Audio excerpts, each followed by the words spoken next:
copies of Dad's book. What's this? Stranger Under My Roof. #1 best-selling advice book for parents of teens. Stranger Under My Roof, Understanding Teens. The teen years are fraught with change of all types, physical, mental, emotional, spiritual, but these changes don't just affect your teen. Your teen's turbulent years are a challenge for parents as well, maybe the biggest challenge you've yet faced since having children. This book holds insights into your teen's behavior from the very beginning as he or she first enters adolescence up through the end of the teen years as he or she enters young adulthood. The practical strategies here are based upon well-tested principles of pediatric psychology presented by Dr. Elisa Medina, herself a mother of 2 teenagers. Prepare to gain new tools for establishing a productive, healthy, and loving dialogue with the stranger under your roof. Alright. What is this? A letter. Dear Terrence, David asked me to write to you regarding the reviews you've been submitting the last few months. Frankly, they're becoming more trouble than they're worth from an editing standpoint. There's a word limit. It's your job to stay under it, not mine to cut back to it. Even then, it's becoming harder and harder to weed out the tangents and non-sequiturs from the usable copy without heavy rewrites. The readers of Home Theater Aficionado want to hear about the quality and value of the hardware, not ruminations on your childhood. If it were up to me, I wouldn't be writing this letter, I'd just be cutting you loose. There's a ton of guys half your age who would take half your rate to write stuff I could actually use. But David's known you for a long time and he's the boss, so I'm giving you one more shot on his say-so. You should write him a nice note thanking him for his patience and generosity. Look through your old stuff again and start submitting reviews like that again, then everybody will be happy. I suspect things started going downhill for Dad. Poor guy. I don't really know where this is all going.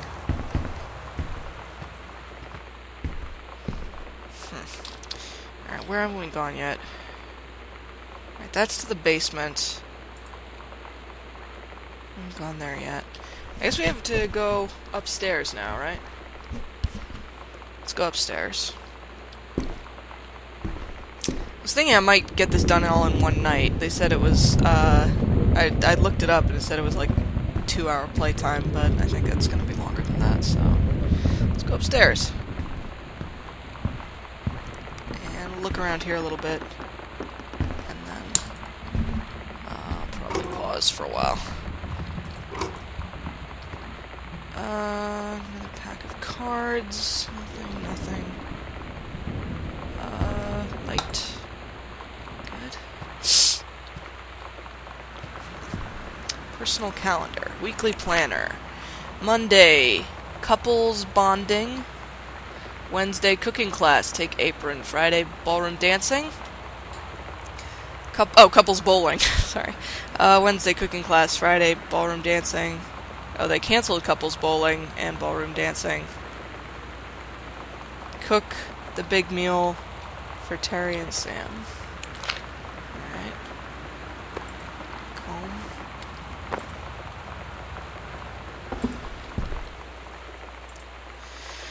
Notice of temporary personnel transfer.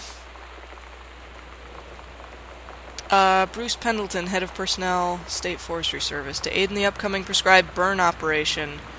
A ranger with expertise in the procedure is being transferred to the station at Flintlock National Forest, effective 9/2/94. Please see attached personnel file. The overseeing officer at Flintlock Forestry Station, Senior Conservationist Janice Greenbrier, is charged with the supervision of transferred personnel. The duration of transfer will be based upon performance evaluation as well as the recommendation of the overseeing officer. So, Mom was responsible for some new people being brought in to help do a burn operation, which I guess is forestry clearing. Cassette case. Bratmobile potty mouth for Sam. It's weird hanging out with girls. Daniel was around ever since I was little, and other girls? I don't know. But being around Lonnie is like instantly just right. I gave her the grand Psycho House tour and took my revenge on Super Nintendo.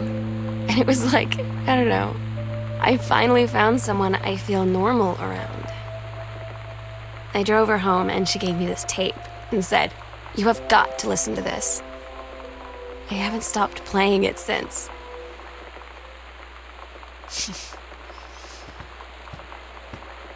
Caution, radiation area, keep out. Read sternly worded letter.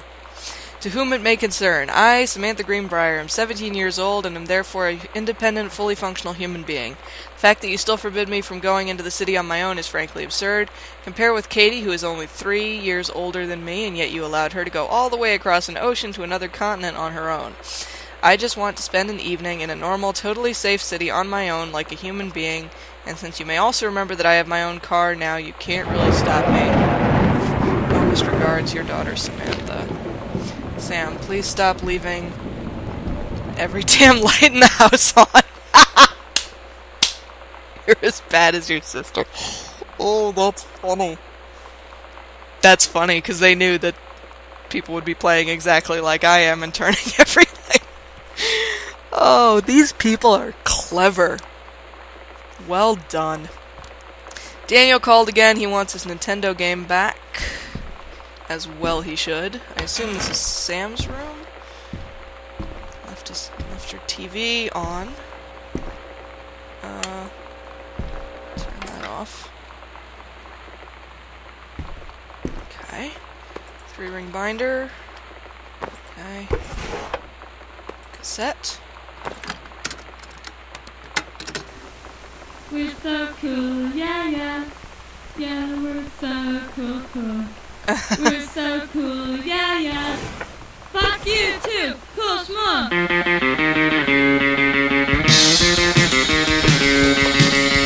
I don't want to sit around and talk about the water.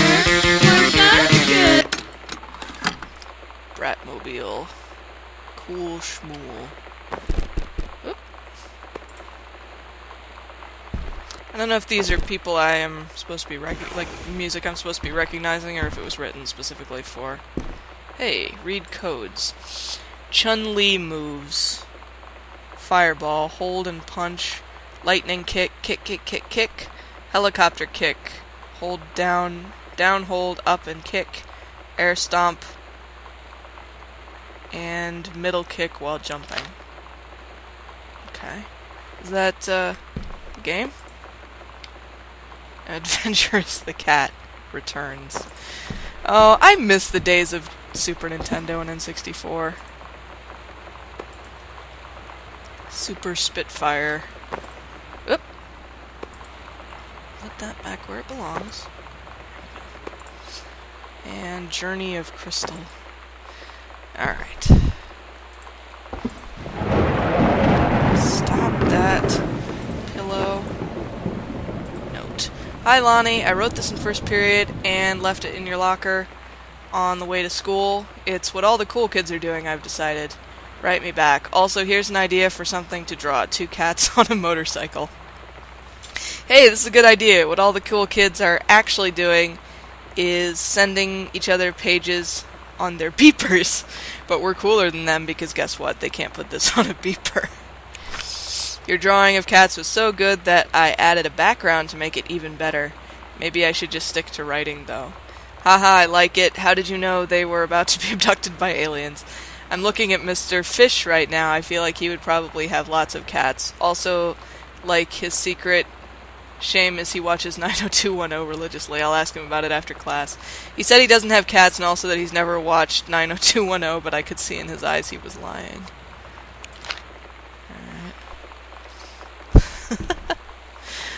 Oh, this is so good.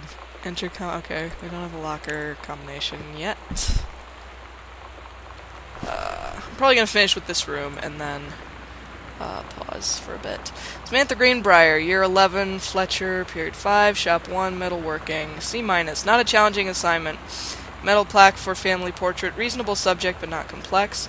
When I said that mom and dad should be replaced with parents' names, I did not mean just add them underneath.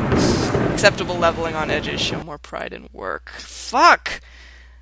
The game just blew up again. God damn it, this is really annoying. I'll be right back.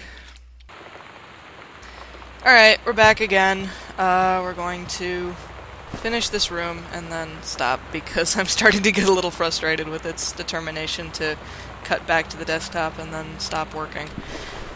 So... Crab Steggy? Stelly? Probably Steggy, it's a Stegosaurus.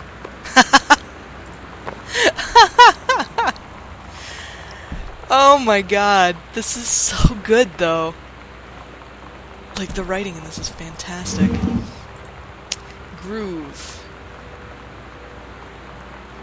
Alright. Groove. Music. Alright.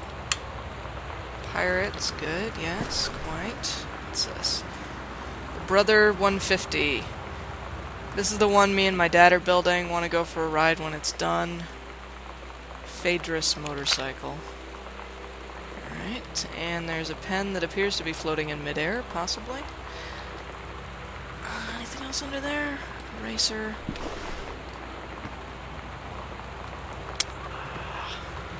Alright. Desk. Let's check it out. Button. Misfits. Alright. Whoa, what is that? Tongue depressor. Sam, I think the creative writing track would be perfect for you, Mrs. Blaylock. Summer Pre-College Program for Young Scholars, 1995 session. Is that Reed College? My cousin taught at Reed College for a while. Reed College, one of the blah-de-blah. English creative writing. 3 students from each track will be offered a full scholarship for their first year at Reed if they decide to attend the university full-time as undergraduates. That'd be neat. Hopefully she is not kidnapped or dead so that she can take advantage of it. Hairbrush, tissue box. Alright. Crumpled note. Goodfellow High School disciplinary referral. Yolanda DeSoto. I bet that's Lonnie. Yolanda DeSoto. Mr. Benchley observed Ms. DeSoto wearing a t-shirt with an unacceptable image on the front, a large beer can labeled Pabst Blue Ribbon. Ms. DeSoto was sent to the guidance counselor's office. Ms. DeSoto was given the option to turn her shirt inside out, change it to a shirt from her gym locker, or be suspended for the rest of the day. Ms. DeSoto chose suspension. Her father was called, but there was no answer and no answering machine. Ms. DeSoto must return this form tomorrow. Signed by her father. Does not appear that she did so. Oh, she's got those stars things on her ceiling. Oh man, I want to believe. She's into aliens, evidently. Closet. Oh my god, look at how big your closet is, woman. You had riches beyond the dreams of fricking avarice. Man, Sam had this in like 4th grade. What's that underneath? Hang on. Holy Bible. Again. Alright.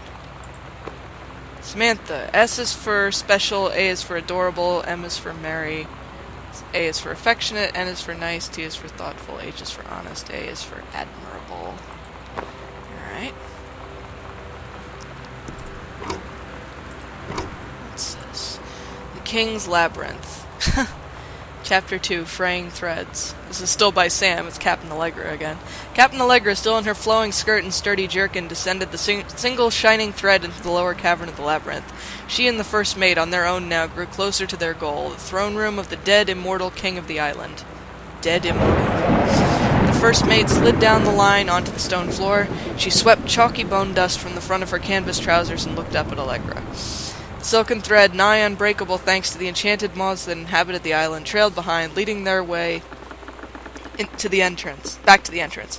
From further into the labyrinth, a moaning began to echo. The moaning grew louder and clearer. It turned into words from some ancient language they could not understand, the king's cursed voice. The hairs on Captain Allegra's arm stood on end. She looked back at the first mate, whose eyes remained locked on the blackness of the passage for a moment too long before noticing the captain's gaze. First mate nodded silently ahead. Following the king's ghostly song deeper and deeper into the labyrinth, they came upon a rocky gap spilling forth otherworldly blue light. The great basin of the dead king's throne room lay below. Skeletal in rotted robes, the king was hunched over the blue orb topping his royal scepter. Shadows of his bony fingers danced on the walls like ghouls. As he sang, wailing souls flowed in one by one through the cracks in the cave walls, pulled into the orb, causing it to glow brighter and brighter.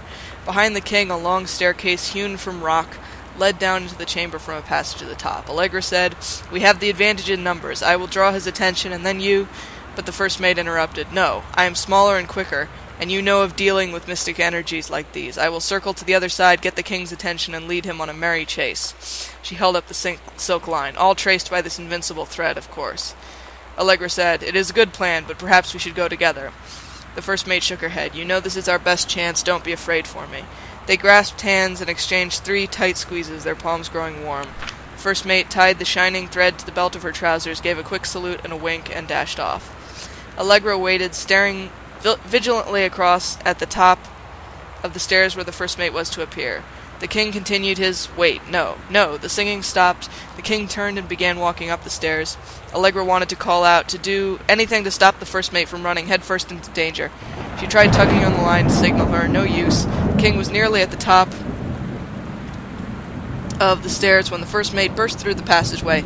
She skidded to a stop. Even from across the yawning basin, Allegra could see the first mate's eyes grow wide. She turned and ran. Summoning his undead power, the king left the ground, levitating, gliding behind her with distressing speed. From some dank passage much too far away, Allegra heard the first mate's scream. She was already running toward the sound. The line in Allegra's hand went taut, then shuddered. It fell slack to the stone floor. As Allegra ran, she was gathering line, twisting it around her arm. She came to its end. The unbreakable thread dangled limply, its edge shredded and frayed in her hand. She tossed it to the ground and ran. Not bad for high school. What is this? Got your number. Jesus. Alright. Is that everything in here? I think so. Sonic Boom. Alright.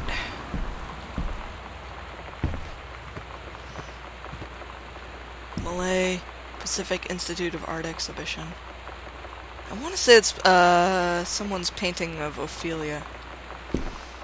Hey, she reads Jane Austen. I approve. I like your taste, Samantha. I want to be friends with this girl. Jeez. Emma, Oliver Twist, Tom Sawyer, Ben-Hur, Jungle Books.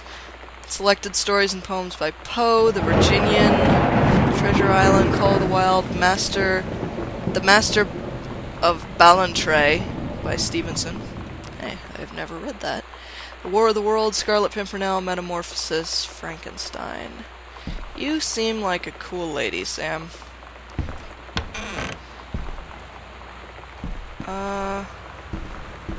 There's a thing. Hey, Sam, do you want to see Pulp Fiction after school at the Coliseum? It came out last weekend and Todd won't shut up about it, so either it's good or we can make fun of him for liking it. My mom is supposed to cook dinner for us tonight for a change, but I can just ditch out on it probably. What time? Also, isn't that movie supposed to be really violent? Am I going to barf? It is really violent. I'm not a big fan of Pulp Fiction. According to Todd, it's pretty hardcore. I guess Uma Thurman gets stabbed in the heart with a heroin needle, so that's kind of hilarious. Also, something about cheeseburgers is important. Todd wants to see it again. 7:15, okay? Don't barf. Haha, alright, see you then. Barf. Alright, I think I'm going to pause here. I still don't know where this is going, but I'm really enjoying it, and I can't wait to play more of it. But I'm going to pause here for right now. Thank you all so much for watching. I hope you're really enjoying this, and I will see you next time for more of Gone Home. Bye.